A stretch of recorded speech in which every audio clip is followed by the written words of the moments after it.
In this video, we are going to look at how to implement singletons in Flutter. If you haven't watched my previous video where I explained what a singleton is, go watch that right now. What we are going to do in this video is create an application with two screens. The first screen will have a text input field and two buttons. Button 1 will set the text field value to the singleton, and button 2 will open the second screen. The second screen will have a button which when clicked prints the singleton value. So let's start by creating a Flutter project.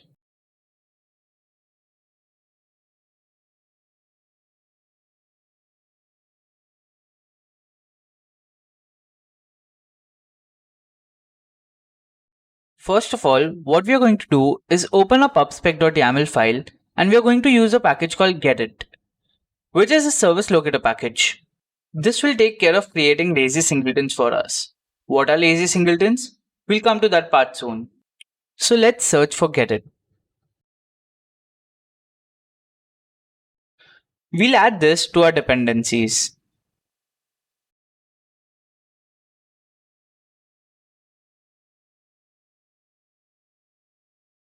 Now, let's go to a main.dart file and remove all the boilerplate code.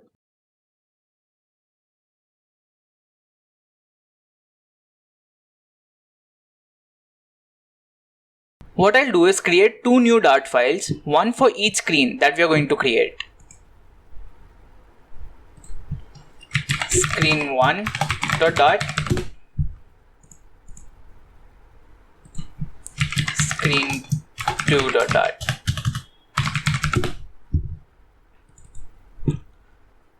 Let's create the screen 1 first.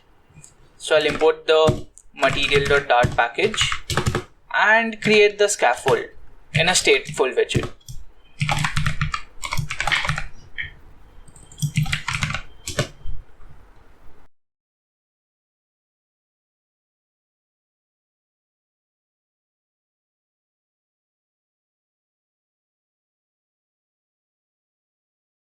I'll create a text editing controller to control our text form field.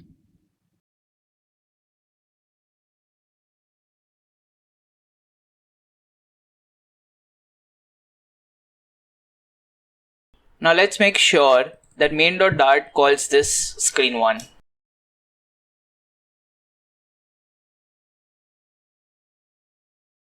Let's test out how this looks right now.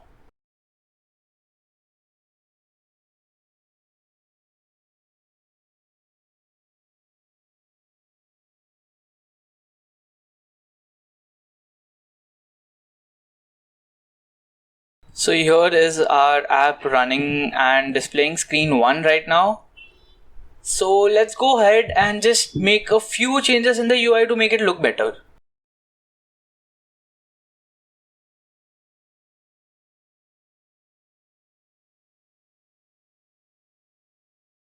Now let's go ahead and build the screen 2. I'll do the same, import the material library and create a scaffold in a stateful widget.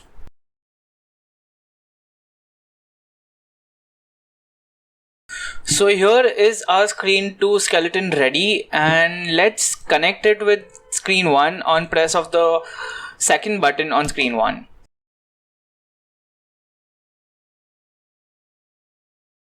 Let's go ahead and test our screen 2 button, and here it is, screen 2 works perfectly.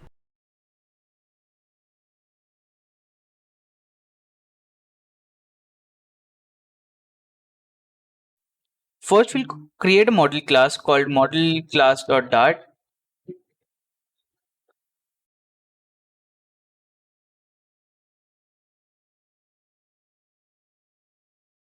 And in this class, we'll create a private string which will hold the value of the text input field.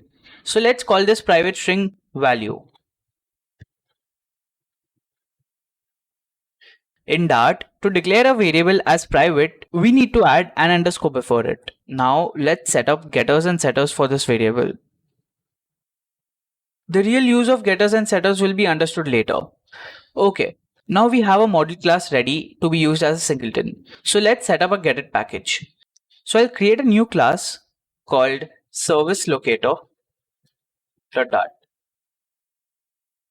In service locator.dart, we'll create an instance of getIt.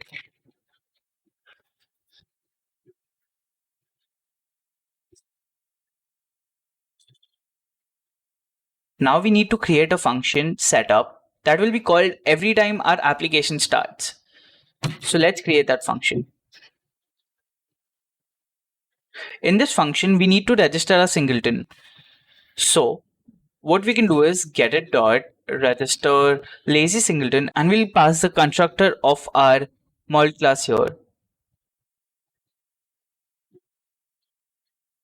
Now everything is in place, but we need to call this function every time the app starts. So to do that, we'll go to main.dart and call it in a main function. The singleton is set up. Now we can start using it.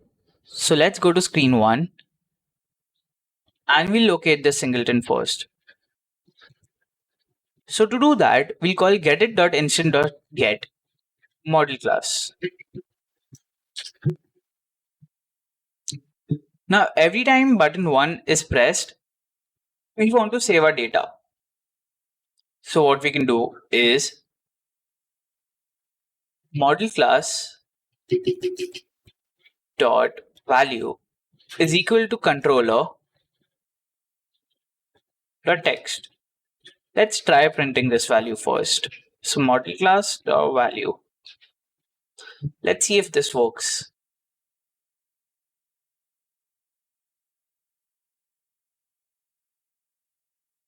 So now I enter some text here in the input field and save it to the singleton. And as you can see, the singleton is printing the value. So now let's go to page 2 and again call the singleton.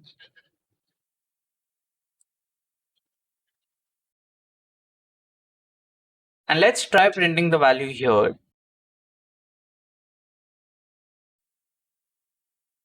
So now that the data is set to the singleton, let's open screen 2 and display the value.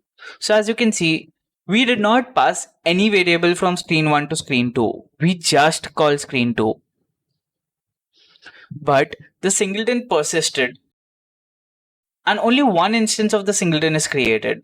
So the data in it remains the same. Now let's come to the service locator and understand what a lazy singleton is. Registering a singleton when an application starts might get a little resource consuming. So we need to register it only when it is used for the first time. So that is what lazy singleton means. It is registered only when we try to create an instance of a model class for the first time. So I guess we are done then. Are we though? No. There's a huge flaw in the system which makes it almost useless. Let's say if the second screen was not really a screen but a widget class that is inside the widget tree of the first screen. Something like this. Will our implementation still work? Let's find out.